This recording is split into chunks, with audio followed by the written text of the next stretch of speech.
마태복음 4장 17절 같이 읽도록 하겠습니다. 시작. 이때부터 예수께서 비로소 전파이르시되 회개하라 천국이 가까이 왔느니라 하시더라. 아멘. 예수님께서 사역을 시작하실 때 이제 회개하라 복음을 믿으라 하시면서 천국이 가까이 왔다 그랬습니다. 이 표현, 오면 온 거고 아니면 아닌 거지, 가까이 왔다라는 이 표현이 어떤 의미인가 잘 이해하는 게 중요하고요. 오늘은 그 영원한 하나님의 나라인 그 미래적 하나님의 나라, 그것을 이제 살펴보기 전에 우리가 먼저 좀 알아야 될 것은 무엇이냐면 이제 천국과 하나님의 나라의 이 현재성과 미래성입니다. 그래서 천국이라는 표현 자체가 성경에서 많이 등장하지가 않아요. 이 표현 자체가. 그래서 개정 성경으로 검색을 해보면 마태복음에만 36회 나오고, 원어도 그래요. 원어도 그렇고 디모데후서 4장 18절에 다른 원어가 있는데요. 그 뒤에 이제 다 제가 설명을 해놨습니다. 그래서 이 천국에 대해서 좀 알아보려고 합니다. 이 천국이란 것은 그 천자가 그 하나님을 가리키는 단어예요. 그래서 하나님의 나라 이렇게 이해하시면 됩니다. 마태복음을 읽을 때만 그래요. 마태복음을 읽을 때만. 그래서 성경에서 천국 혹은 하나님의 나라는 현재적 단계와 미래적 단계가 있어요.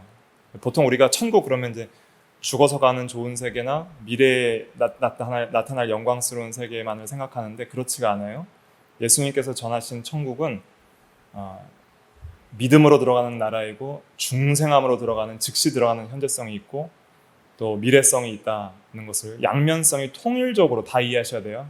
그 단계를 잘라서 구분하시면 안 되고 현재성과 미래성의 양면성을 통일적으로 이해하시는 것이 바르게 이해하는 겁니다. 거기에 대해서 이제 웨스트민스터 소요리 문답은 이 천국의 두 단계를 은혜의 나라와 영광의 나라라는 아주 훌륭한 신학적 표현으로 표현을 했어요. 웨스트민스터 소요리 문답 102문답 두 번째 강구에서 우리가 구하는 것은 무엇입니까? 답을 읽어볼까요? 시작.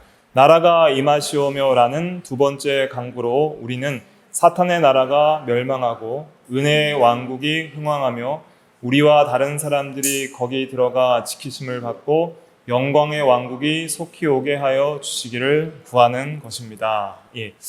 나라가 와달라는 것은 현재적으로 이 은혜의 왕국, 은혜의 왕국이 현재적 하나님의 나라라고 할 수 있죠.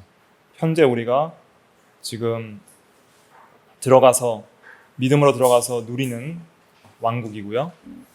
그 다음에 그래서 우리가 다른 사람과 거기 들어가서 이제 지키심을 받게 해달라고 하고, 영광의 왕국은 이제 미래적 하나님의 나라입니다. 그것이 좀 빨리 오도록.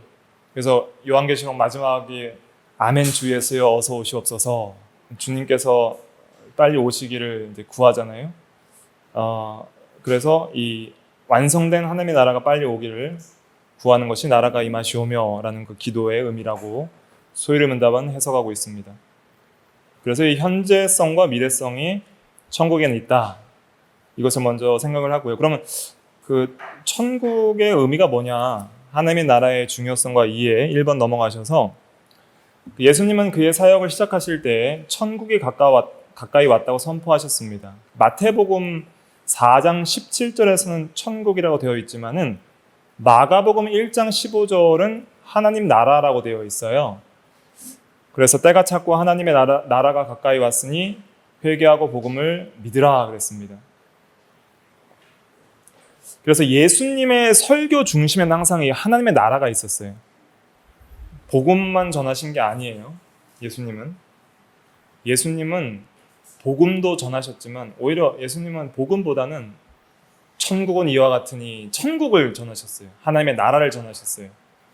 그리고 예수님께서 부활하신 후에 승천하기 전 40일간 전하신 내용도 하나님의 나라에 대한 일이었어요. 사도행전 1장 3절에 보면 40일 동안 그들에게 보이시며 하나님 나라의 일을 말씀하시니라 그랬습니다.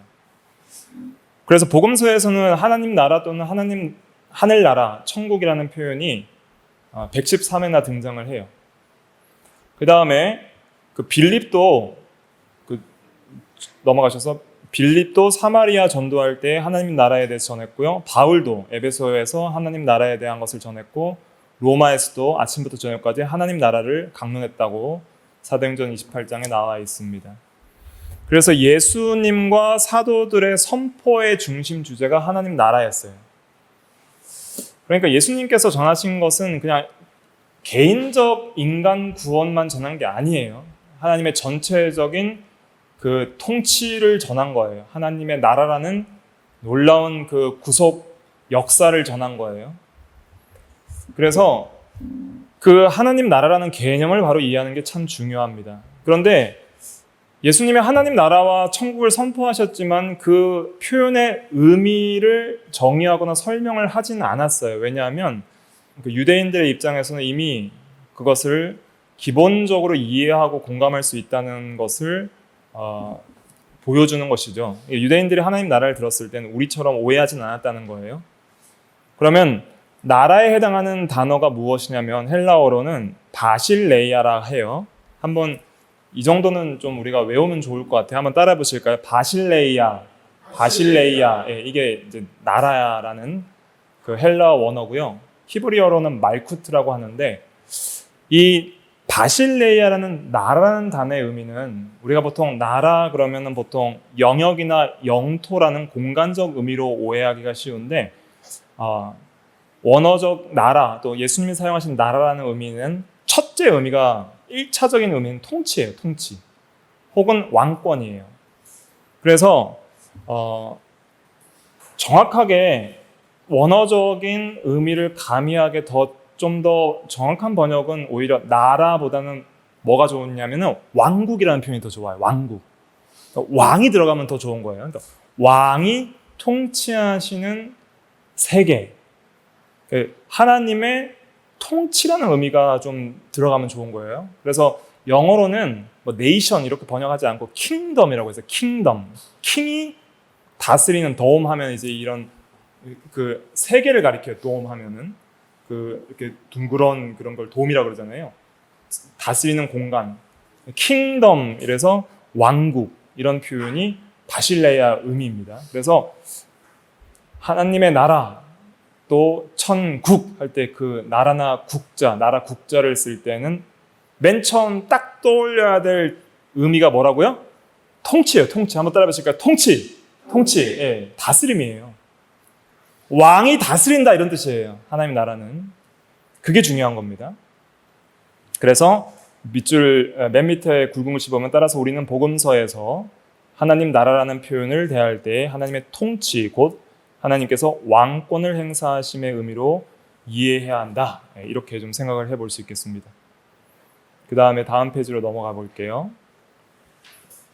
자, 하나님 나라와 하늘나라, 천국.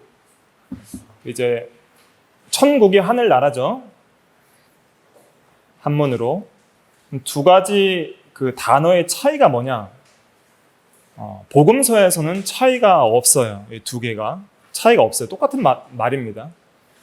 천국이라는 표현은 신약 성경 책들 중에 유일하게 마태복음에만 나타나요. 원어적으로 그래요.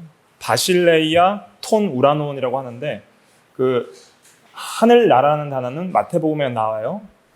그래서 그 성경 검색 프로그램으로 천국 쳐도 마태복음에만 나와요. 그리고 그 디모데후서 4장 18절에만 딱 천국이 하나 딱 나와요. 근데 디모데후서 4장 18절 천국은 마태복음의 천국과 원어가 좀 차이가 있어요. 거기서 말하는 이 천자는 이 마태복음의 천자는 그냥 일반적 하늘을 가리켜요. 그냥 하늘. 근데 디모데후서 4장 18절의 하늘은 좀 더 이 높은 하늘, 위에 있는 하늘. 그래서 에프라니온이라고 하는데 좀 천상적 하늘, 신성한 하늘. 그것을 상징해서 이 디모데후서 4장 18절은 천상적 나라, 그 장소적 의미로 쓰였어요. 디모데후서 4장 18절 한번 읽어볼까요? 시작. 주께서 나를 모든 악한 일에서 건져내시고 또 그의 천국에 들어가도록 구원하시리니 그에게 영광이 세세 무궁토록 있을지어다. 아멘. 예. 그래서 여기서 그의 천국이라고 하는 것은 이것은 지금 현세적 관점 기준으로 보이지 않는 영적 세계인 하늘을 가리키는 것이죠. 하늘. 그 다음에 그 천상적 하나님의 나라, 이 의미로 썼어요. 그리고 마태복음은 하나님 나라라는 표현을 사회밖에는 사용하지 않고요. 대부분 천국이라는 표현을 씁니다. 그런데 마가, 누가복음은 천국을 사용하지가 않아요. 아예. 즉 이 마태, 마가, 누가를 공간복음이라고 하거든요. 같은 관점에서 썼다고 해서 겹치는 이야기들이 많이 있죠. 근데 신기하게도 마가, 누가는 천국을 쓰지 않고 전부 하나님 나라라는 표현을 썼어요. 그래서 비슷한 구절에서도 보면 마태복음 19장 14절, 마가복음 10장 14절, 누가복음 18장 16절에 보면 어린아이들을 용납하고 내게 오는 것을 금하지 말라. 마태복음에서는 천국이 이런 사람의 것이니라 했는데 마가, 누가에서는 하나님 나라가 이런 자의 것이니라 이렇게 바꾸어서 사용하고 있어요. 자, 이런 근거 구절들이 여러 개가 있는데 이런 구절들을 참고해서 보면은 결론적으로 하늘은 하나님을 가리킨다. 자, 이 천자는 결국은 뭘 가리키는 거예요? 하나님을 가리키는 단어라는 거예요. 저게 하늘을 가리키는 게 아니라 뭘 가리켜요? 천자는 마태복음에서 쓸 때는 누굴 가리키는 거예요? 하나님을 의미하는 것이다. 하나님을. 왜 그런가? 근거는 먼저는 이제 마태는 일반적으로 그 마태복음을 기록한 그 목적이 뭐냐면 주된 독자들이 마태복음은 유대인 그리스도인을 대상으로 기록을 했어요. 마태복음은. 그래서 이제 족보 이야기부터 이렇게 쭉 유대인들 입장에서 복음을 이해하도록 기록된 거예요. 물론 우리 이방인들에게 도움이 되지만 주된 독자는 유대인들이에요. 그런데 이 유대인들은 하나님을 경외하고 그의 이름을 망령되이 일컫지 않기 위하여 하나님이라는 호칭 자체를 사용하는 것을 꺼렸어요. 그래서 여호와라는 단어도 원래는 읽지 않고 아도나이로 바꾸어 읽었다 그랬잖아요. 그 다음에 하나님 대신에 또 자주 하늘이라는 표현을 완곡하게 사용했어요. 그 증거가 성경에 나와 있는데 누가복음 15장 18절 읽어볼까요? 시작. 내가 일어나 아버지께 가서 이르기를 아버지 내가 하늘과 아버지께 죄를 지었사오니. 이 탕자가 둘째 아들이 이제 좀 돌이키는 장면이잖아요. 여기서 하늘을 누굴 가리켜요? 그러면 하나님을 가리키는 거예요. 그 다음에 마태복음 21장 25절에도 보면 요한의 세례가, 예수님 말씀이죠. 요한의 세례가 어디로부터 왔느냐? 하늘로부터냐 사람으로부터냐? 여기서도 하늘도 누구예요? 그러면 하나님으로부터냐 이런 뜻이죠. 위에 공중에서 왔다는 이런 의미가 아니죠. 하나님으로부터냐 이런 뜻이고요. 그 다음에 요한복음 3장 27절에도 보면 요한이 대답하여 이르되 만일 하늘에서 주신 바 아니면 사람이 아무것도 받을 수 없느니라 할 때 이 하늘도 하나님을 가리키는 거예요. 그래서 하늘은 하나님을 가리키는 의미로서도 성경에 쓰이는구나. 그렇다면 마가복음과 누가복음에서도 하나님 나라라고 했는데 그것을 하늘 나라라고 표현한 마태는 그 하늘이라는 의미를 어떤 의미로 쓴 거예요? 하나님이라는 의미로 쓴 것이다. 이렇게 이해할 수 있는 것이죠. 그래서 하늘은 마태복음에서만 가리키는 거예요. 마태복음에서만은 하나님을 가리키는 다른 방식으로 우리가 생각해 볼 수 있습니다. 하지만 하나님 나라라고 했을 때의 그 천상적 천국도 포함이 돼야 안 돼요. 거기에는 포함이 되긴 하는 거예요. 포함은 되지만 그 1차적 의미는 천상적 천국이나 하늘을 가리키는 것이 아니라 하나님 나라라는 더 넓은 의미를 가리키는 의미로 사용된다는 것을 이해하는 게 매우 중요합니다. 그래서 오늘날은 거기 오늘날 볼게요. 오늘날 적지 않은 그리스도인들이 천국 그러면은 보통 구원받은 영혼들이 죽은 후에 가는 공간적 영역으로 오해를 하고 있어요. 왜 이렇게 오해를 하냐면 첫째는 유대인들을 위한 왕곡요법으로 사용된 하늘을 그 실제 지칭 대상의 하나님으로서가 아니라 문자적 하늘 곧 공중으로 오해하기 때문에 그렇고요. 또 둘째 나라라는 개념을 이제 통치라는 개념보다는 영토 영역이라는 개념으로 오해하기 때문이에요. 그러니까 두 개의 교정이 필요하죠. 하늘을 하나님으로 이해하는 교정이 필요하고요. 나라를 영토보다는 통치의 개념으로 1차적으로 이해하는 것이 필요해요. 자, 하나님 나라에도 영토가 있어요, 없어요? 있어요. 공간적인 것도 있어요. 그러나 통치의 개념이 1차적이라는 거예요. 그리고 마태복음에서는 하늘은 하나님을 가리킨다는 것이 1차적으로 중요하다는 거예요. 그래서 우리는 마태복음을 읽을 때 말하는 거예요. 마태복음을 읽을 때 유대인들을 위해 사용된 하늘나라라는 표현을 하나님 나라로 바꾸어 이해하는 작업을 게을리해서는 안 됩니다. 그래서 여러분들이 이제 천국이라는 단어를 쓰실 때 물론 디모데후서 4장 18절을 근거로 천상적 장소적 의미로 쓸 수 있어요. 천국도. 근데 우리가 일반적으로 천국 할 때는 그 성경적 표현에서 마태복음에서 36회나 나왔기 때문에 이것은 하나님의 나라를 가리키는 왕국적 표현이다. 이렇게 이해하는 것도 매우 중요하다는 것이죠. 복음서를 이해하고 또 전체적인 하나님 나라를 이해할 때 매우 중요합니다. 그 다음에 넘어가서 그러면 성경에서 사용된, 자 3페이지 넘어가 볼게요. 성경에서 사용된 하늘의 세 가지 의미가 있어요. 자, 이걸 이해하면 더 이해하기가 쉬우실 거예요. 자, 첫 번째, 물리적 공간으로서의 하늘. 그래서 하나님이 태초에 천지를 창조하시니라 할 때 하늘과 땅을 창조하셨죠. 땅과 함께 창조된 세계 혹은 우주의 필수적 부분을 구성하는 한 공간, 궁창이라고도 하죠. 그래서 물리적 공간의 하늘을 의미하기도 하고요. 두 번째는 좀 전에 살펴본 대로 하나님을 의미하기도 해요, 하늘이. 그 다음에 세 번째는 보이지 않는 영적 세계, 즉 천상적 하늘을 의미하기도 합니다. 그걸 낙원이라고도 표현하죠. 그래서 마태복음 6장 9절에는 하늘에 계신 우리 아버지여 이렇게 말할 때 이 하늘은 3번의 의미죠. 보이지 않는 영적 세계. 하나님은 모든 곳에 계시지만 현재성이죠. 특별히 하나님은 하늘에 계세요. 왜냐하면 그가 세상에서보다 거기서 더 영광스러우시기 때문이고 하늘에 계신다는 것은 하나님을 지극히 높이는 표현입니다. 여기서 말하는 하늘은 이 세상에 속한 하늘이나 우주가 아니라 이 세상에 속하지 않은 영적 세계예요. 다른 차원의 세계예요. 그곳은 하나님만이 홀로 영광 받으시는 거룩한 곳이고 대적하는 세력이 하나도 없어요. 그곳은 예수 그리스도께서 승천하여 하나님 보좌 우편에 앉아 계신 곳이며 거룩한 천사들과 세상을 떠난 성도들의 거처이기도 합니다. 근거 구절은 요한복음 3장 13절에 보면은 하늘에서 내려온 자 곧 인자 외에는 하늘에 올라간 자가 없느니라. 이 둘 다 하늘은 영적 세계, 보이지 않는 세계를 말하죠. 또 예수님께서 재림하실 때 데살로니가 후서 1장 7절에 보면 하늘로부터 불꽃 가운데 나타나신다 그랬어요. 하늘로부터 다시 내려오시는 것이죠. 또 천사들도 하늘에 살아요. 마태복음 28장 2절에 보면은 그 예수님이 부활하실 때 큰 지진이 나며 주의 천사가 하늘로부터 내려와 돌을 굴려냈다 그랬고, 또 누가복음 22장 43절에 보면 겟세마네 동산에서 예수님께서 땀방울이 핏방울이 되도록 기도하실 때에 천사가 하늘로부터 예수께 나타나 힘을 더했다 그랬고요. 또 누가복음 2장 15절에 보면 예수님이 탄생한 소식을 천사들이 목자들에게 전해준 후에 떠나서 어디로 올라갔어요? 하늘로 올라갔어요. 그러니까 내려왔다가 다시 올라가는 거 보니까 천사들의 본 거처는 하늘이다 이렇게 알 수 있죠.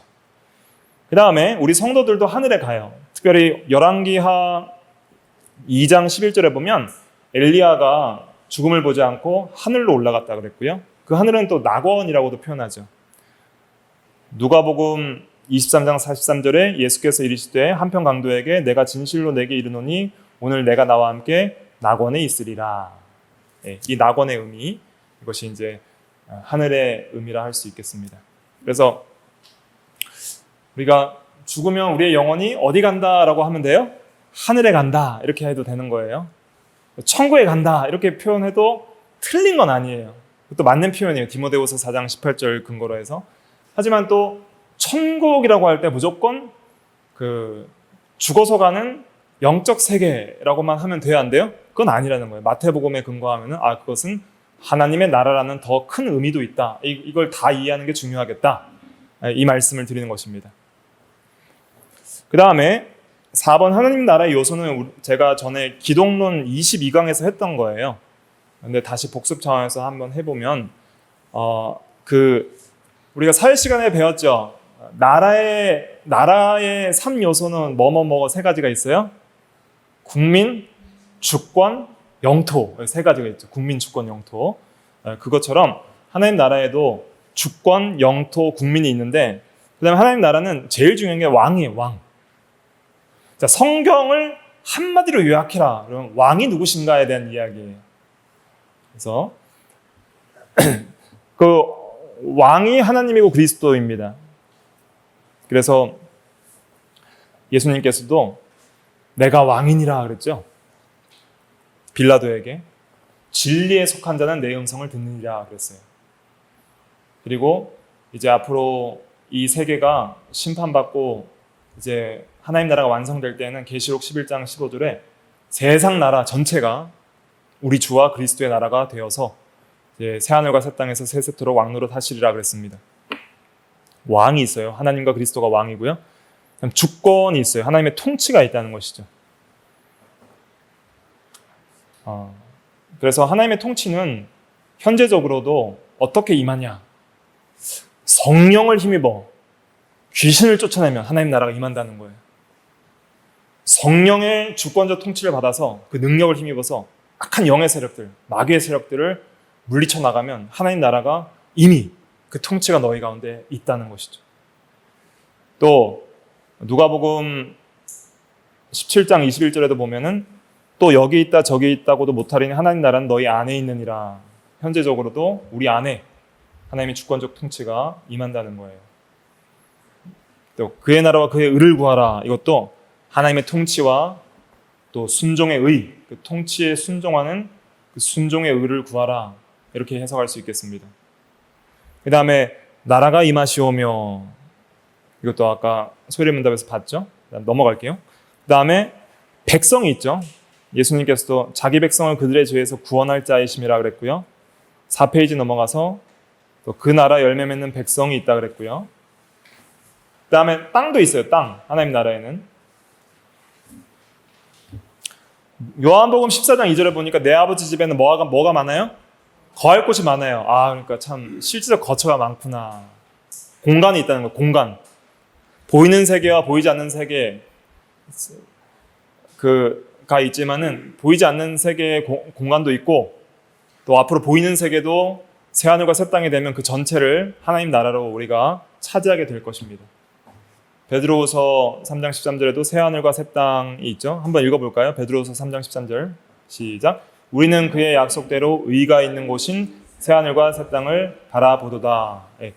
곳이라 그랬죠. 곳. 장소죠. 새하늘과 새 땅을 바라보도다.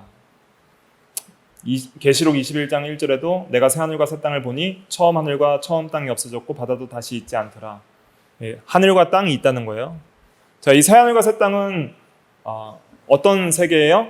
보이지 않는 세계와 보이는 세계가 이제 통합될 때, 보이는 세계가 이제 새롭게 될 때 새 예루살렘 성이 하늘에서부터 내려와서 보이는 세계와 보이지 않는 세계가 이제 통합되어서 전체가 하나님 나라가 되는 거예요. 그러니까 우리는 보이지 않는 세계와 보이는 세계가 완전히 하나 된 세계에서 이제 사는 거예요. 미래적은. 예수님 재림 이후에는 우리가 막 위에 하늘에 올라갔다 내려왔다 그런 게 아니에요. 이제 통합된 세계에서 완전한 하나님 나라에서 사는 거예요. 이런 이제 장소도 있다. 하지만 자, 천국 혹은 하나님 나라의 복음서에서 말하는 1차적 의미는 뭐예요? 한번 따라해 보실까요? 하나님의 통치. 하나님의 통치. 이렇게 이해하셔야 돼요. 그러니까 하나님 통치 안에는 이렇게 왕, 주권, 통치, 또 영토, 백성 다 포함한다. 그 안에는 있다. 여러 국면으로 이제 전개가 되는 거예요. 그죠?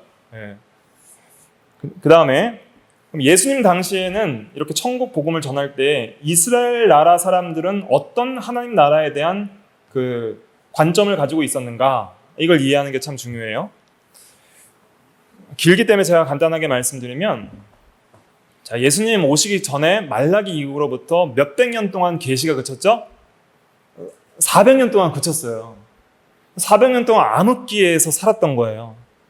그런데 이제 말라기까지 딱 볼 때 구약 성경의 계시를 근거해서 볼 때에 크게 두 가지 정도 생각을 했던 거예요, 사람들이. 특별히 이제 이사야서 같은 경우에도 새하늘과 새 땅을 말하고 있거든요. 그러니까 아마 장차 메시아가 오고 메시아가 올 때 하나님 나라가 임할 건데 그 메시아의 나라에서는 전 우주가 즉시 새롭게 될 것이고, 그러니까 이건 뭐냐면 예수님 초림 때 즉시 새하늘과 새 땅이 임할 것이다 이렇게 생각한 거예요. 그리고 부활도 바로 임하고 죽은 자가 살아나고 온 세상이 바로 심판받고 하나님의 백성은 낙원에서 영원히 살 것이다. 그러니까 초림과 재림 사이에 지금 긴 장구한 기간이 있다는 것을 생각하지 못하고, 왜냐하면 구약성경은 그런 기간을 설명 안 했어요. 메시아의 오심과 하나님 나라의 임함과 구원 완성과 세상 심판을 동시에 다 말했어요. 구약성경은. 그렇기 때문에 이스라엘 사람들은 메시아가 오는 즉시 하나님 나라가 이때 임할 것이라고 생각하고 세계가 완전히 새롭게 될 것이라는 어떤 그런 전망을 가지고 있었죠. 근데 이것보다 또 많은 사람들이 어떻게 생각했냐면, 다윗의 자손이 나타나서 정치적 메시아로서 이스라엘을 그 모든 원수의 손에서 해방시키고, 이제 로마의 압제에 있으니까 나라를 회복하고 모든 나라를 복종케 하리라는 이제 소망을 가지기도 하였습니다. 그래서 이 시대와 장차 올 시대, 두 가지 시대를 이제 딱 주의 날이라는 기점으로, 역사적 분기점으로 구분을 했어요. 그래서 이 시대는 이 세상 공중의 권세 잡은 자, 임금이 다스리는 사탄의 통치가 있고, 이스라엘이 지금 여전히 포로당하고 의인이 고통을 당하고 악인이 번영하는 이런 세대인데, 메시아가 오면 완전히 새롭게 될 것이다. 하나님의 통치가 완전해지고 이스라엘 회복되고 의인 구원받고 악인 심판받을 것이다. 이런 생각을 가지고 메시아를 기다리고 있었던 것이죠. 자, 그런데 그 나라에 들어가려면은 어떻게 해야 들어갈 수 있다고 생각했을까요? 사람들이 율법을 지킴으로, 바리새인들처럼 율법을 행함으로 지킴으로 이 세계에 들어갈 수 있다고 생각을 한 거예요. 그래서 이제 구약에 예언한 메시아와 하나님의 나라를 좀 보면은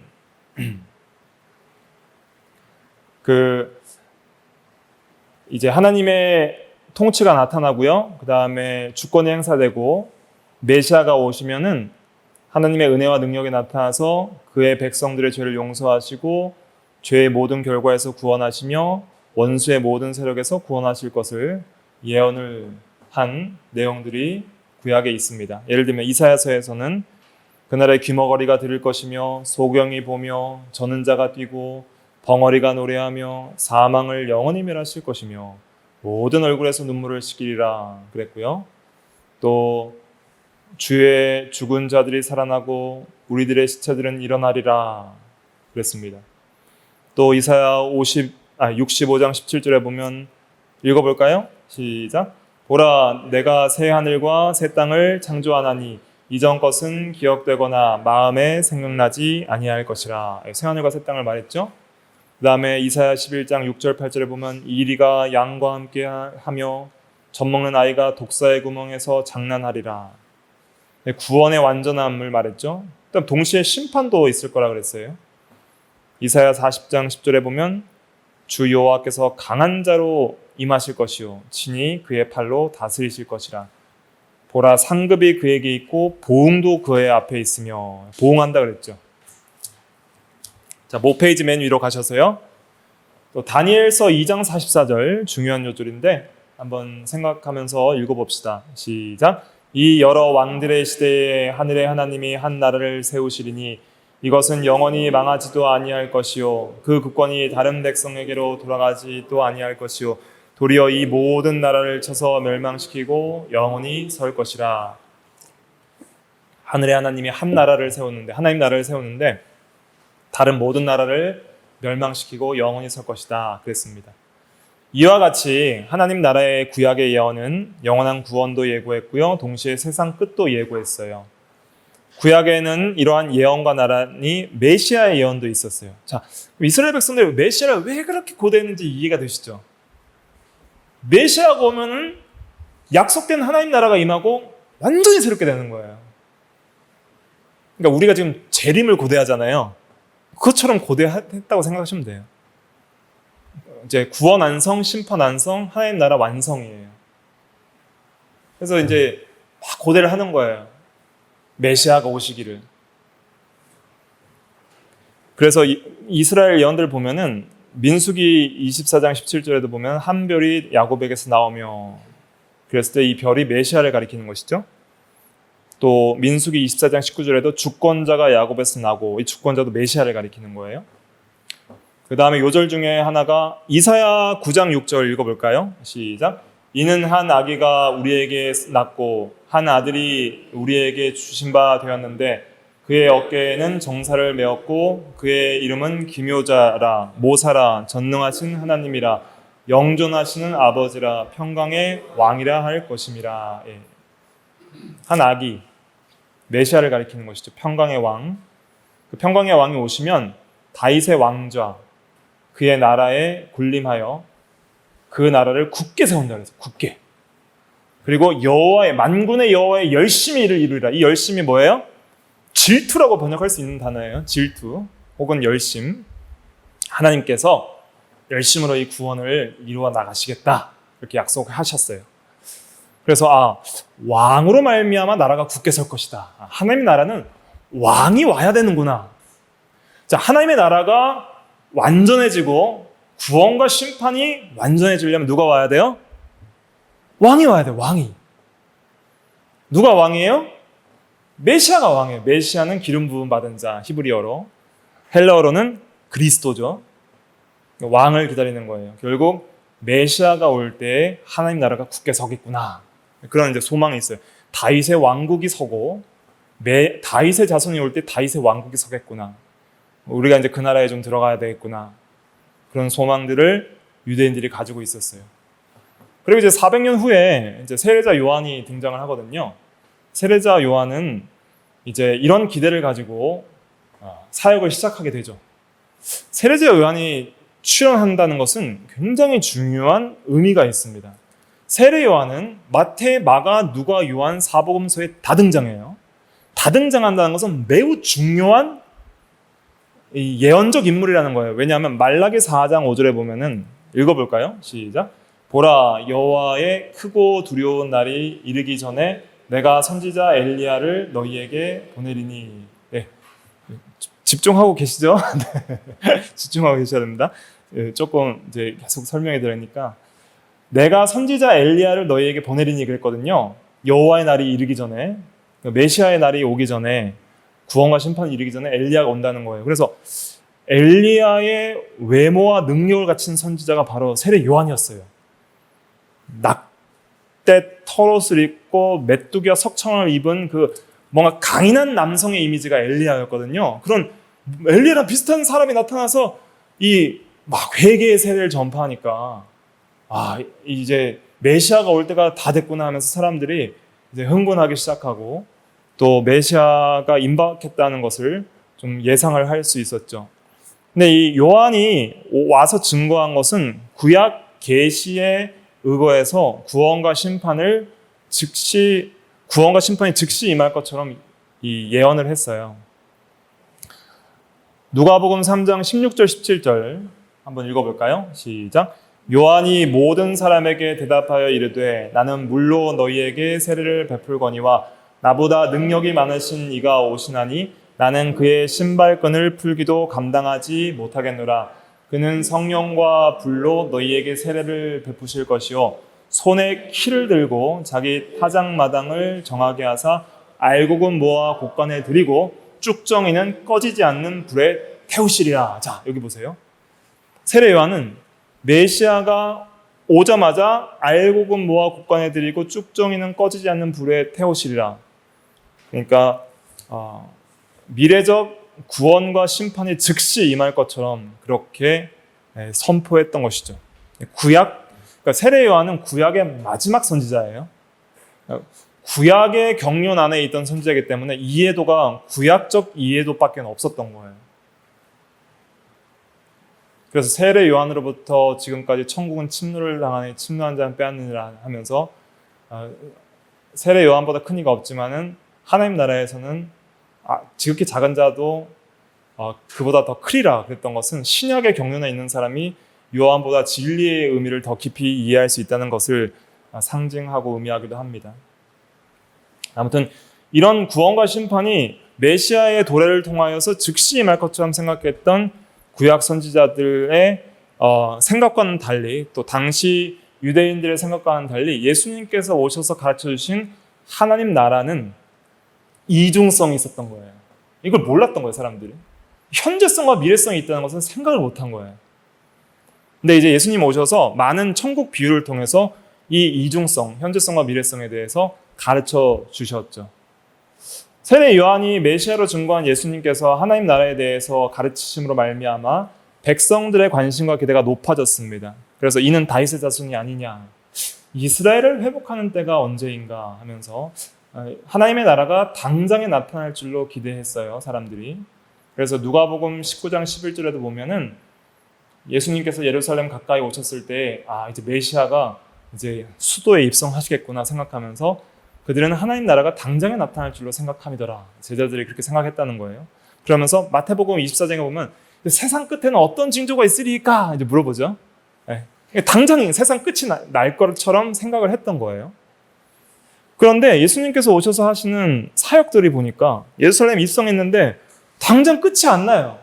뭐 계속 병자 고치시고 성전 정결케 하시고 복음 전하시고 뭔가 너무 온유하고 뭔가 천지가 개벽하는 그런 놀라운 뭐 새하늘과 새 땅 구원과 심판의 우주적 역사가 일어나지 않으니까 좀 실망을 하게 되죠. 그러면서 세례 요한이 또 옥중에 갇혀서 당장 왜 이 나라가 심판을 받지 않지? 내가 말씀을 전한 대로 왜 당장 이 불로 심판이 안 이루어지지? 하면서 좀 낙심이 됐어요. 그래가지고 제자를 보내죠. 혹시 오실 메시아가 당신이 맞으십니까? 이제 이렇게 물어보는 거예요. 제가 하나님의 어린 양을 증거했는데 혹시 확실하십니까? 예수님, 메시아 확실하신가요? 이제 이렇게 물어본 거예요. 그러니까 제가 볼 때 이거 좀 당장 안 임하는 것 같으니까 천국이 온 겁니까? 아니면 다른 메시아를 또 기다려야 됩니까? 이제 이렇게 물어보는 거예요. 그때 예수님께서 그 구약의 예언을 통해서 내가 메시아가 맞다는 걸 증거해 주시죠.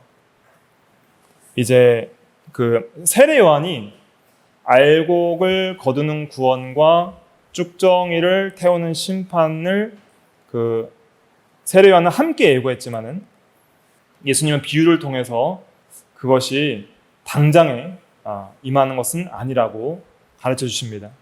그래서 천국 비유를 보면은 이제 씨 뿌리는 비유를 하시거든요.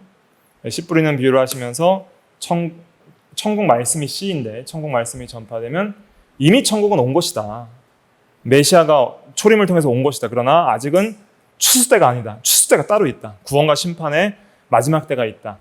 씨의 여러 상태로 뿌려지고 자라야 할 때가 있다는 거예요. 그래서 현재적으로는 씨가 뿌려지고 자랄 때고, 그다음에 마지막 때는 추수 때이다. 이것을 말해 주셨습니다.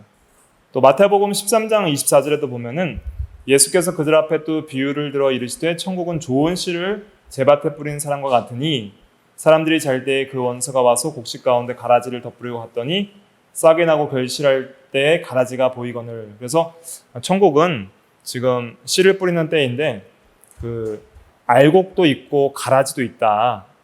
근데 그것이 함께 자라요? 당장 심판이 임해요?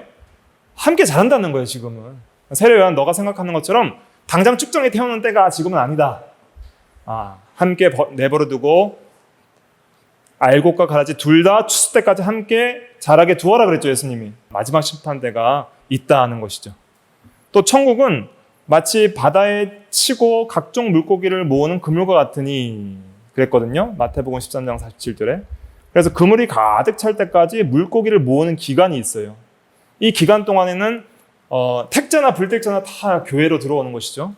근데 가득 차면 이제 물가에 내어서 앉아서 좋은 것은 그래서 담고 못된 것은 버릴 때가 있다 하는 것은 세상 심판에는 이제 택자와 불택자, 알곡과 가라지, 신자와 불신자를 나누는 또 심판하는 때가 있다는 것이죠.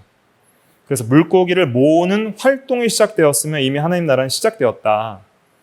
그리고 현재적으로 진행 중이고 확장 중이다. 그러나 가득하게 모으는 기간이 세상 끝날까지 있을 것이고 마지막 때에 심판과 구원 완성이 있을 것이다. 이렇게 예수님이 이제 가르쳐 주셨어요. 그래서 밑줄 보면은 이와 같이 예수님께서는 하나님 나라는 한 번에 오는 것이 아니라 두 단계를 거쳐 오는 것임을 보여주셨습니다. 당시에는 아무도 이런 생각을 하지 못했죠. 세례 요한조차 그렇게 생각을 하지 못했습니다. 왜냐하면 구약에서는 이런 두 단계의 구별 없이 총괄적으로 한 번의 이야기를 했기 때문이죠. 자, 그러면은 파란색 글씨 읽어볼게요. 시작. 그럼 왜 하나님께서는 이런 장구한 기간을 그 사이에 있게 하셨는가? 그 기간의 의미는 무엇인가? 그러면 그냥 우리 생각에도 당장 오셔서 예수님께서 구원 심판해버리면 좋지 않을까요? 근데 왜 초림과 재림이란 두 번의 임함이 있는 거야, 메시아가. 그러니까 구약에는 메시아가 초림과 재림 두 번으로 임할지를 몰랐어요. 근데 처음 오심과 두 번째 오심이 있다는 거예요. 그 사이에는 기간이 있어요. 그것은 의미가 있다는 거예요. 그럼 우리는 지금 그 사이 기간 속에서 의미 있는 하나님 나라 백성의 삶을 살아가야 된다는 거예요. 씨 뿌리는 자의 비유, 가라지와 알곡의 비유, 겨자씨 비유, 이러한 식물 비유 등은 씨를 심어 곡식을 거두는 일로 천국을 비유하였는데, 씨를 심은 뒤 상당한 기간이 지나 추수기가 될 때까지 그 씨가 무럭무럭 자란다는 것을 우리가 압니다. 마침내 열매가 익어요. 그러기 위해는 기간이 필요해요. 하나님도 기간을 두시고 하나님의 구원 계획을 지혜롭게 이루어 나가시는 거예요. 오늘 심고 내일 당장 거두는 게 아니에요. 그 기간은 또 무의미한 때도 아니에요. 하나님 나라가 임하여서 성장하고 확장하는 이때이고, 그 나라의 백성들과 종들이 바쁘게 일할 때예요. 쉴 때가 아니라 일할 때예요. 그래서 하나님 나라가 당장에 나타날 줄 아는 그 제자들에게 문화 비유를 주셨죠. 그 문화 비유에 보면은 배울 게 여러 가지 있지만은 특별히 어떤 귀인이, 그죠? 왕위를 받아가지고 오려고 먼 나라로 가죠. 그러면서 10문화 주면서 각자 10명이 각자 장사하라고, 내가 돌아올 때까지 장사하라 그러죠. 그럼 이 귀인이 왕위를 받아가지고 오려고 먼 나라를 간 이분은 누구예요? 예수님이죠. 예수님께서 이제는 다시 재림 때까지 이제 장사하라고 기간을 주신 것을 의미하는 것이죠. 상당한 기간, 즉 할 일이 있는, 뜻 있는 기간이 된다는 거예요. 그래서 이가 초림과 재림을 통해서 하나님의 나라를 완성시키고자 하는 하나님의 놀라운 구원 계획이 있다. 이걸 이해하는 것이 하나님의 그 전체 구속 경륜을 이해하는 데 매우 중요한 것입니다. 그래서 세상 끝이 되면 구약의 모든 약속대로 하나님의 백성들이 참으로 이 세상에서 상상하기 어려운 복을 누리게 됩니다. 아픈 것이 없을 것이고요. 병이 없을 것이며, 고통에 시달리는 것도 없고 죽는 것도 없고, 그 다음 7페이지 넘어가셔서 곡하는 일도 없을 것이라고 했습니다. 따라서 큰 평안과 안식이 마지막 때, 이제 주님 재림 때 있는 거예요. 또 물론 우리가 성도가 보이지 않는 하늘에 이제 육체의 죽음을 통해 올라갈 때에도 안식이 있죠. 근거 구절은 계시록 21장 4절입니다. 한번 읽어볼까요? 시작. 모든 눈물을 그 눈에서 닦아주시니 다시는 사망이 없고 애통하는 것이나 곡하는 것이나 아픈 것이 다시 있지 아니하리니 처음 것들이 다 지나갔음이라라. 네, 이렇게 마지막 때에는 참 큰 평안과 안식이 있을 거예요. 우리의 몸도 예수님과 같이 영적이고 능력있고 영광스러운 몸으로 변화될 것입니다. 주님께서는 이러한 것을 소망하라고 하셨어요. 그러면서 하나님 나라가 이미 왔다는 거예요. 예수님의 초림을 통해서 하나님 나라가 임했어요. 왕이 오셨기 때문에, 메시아가 오셨기 때문에. 그러나 아직은 완전한 하나님 나라가 오진 않았고, 이제 앞으로 올 나라가 또 있다는 거예요. 그래서 이 하나님 나라의 현재성과 미래성을 학자들은 already not yet이라는 영어를 통해서 이미와 아직으로 정리를 합니다. 한번 따라해 보실까요? 이미와 아직. 그래서 이렇게 생각하시면 돼요. 하나님 나라는 이미 임했지만 아직 임하지 않았다. 한번 따라해 보실까요? 이미 임했지만 아직 임하지 않았다. 그러니까 이미 임한 나라가 있고 아직 임하지 않은 나라가 있다는 거예요. 그것이 막 딱 구분되는 것이 아니라 예수님의 초림을 통해서 하나님의 나라가 실제적으로 이 땅 가운데 임했어요. 하지만은 아직 재림을 통해서 완성될 나라는 기다려야 된다는 거예요. 기다려야 된다. 소망 가운데. 오고 있다는 거예요. 하나님 나라가 가까이 왔느니라, 이 말은 이런 의미예요. 이미 우리 손에 있듯이, 이미 우리 가운데 임한 것처럼 이미 현재적 나라가 임했지만은 또 아직 종말적으로 이 말 완성된 나라가 오고 있다.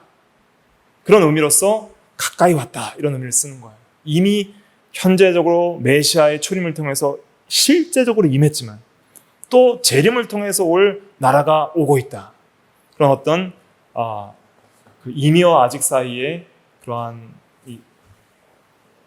우리가 있는 것이죠. 그래서 그 나라가 올 때까지 우리는 가만히 기다리고만 있는 것이 아니라 오히려 이미 하나님 나라가 임한 것이 사실이므로 우리가 거듭나서 회개하고 복음을 믿음으로 그 나라에 들어가서 하나님의 다스림을 받고 부지런히 일해야 할 것을 가르치시는 것이에요. 또 열심히 침노해라 그랬어요. 침노한 자는 차지한다 그랬습니다.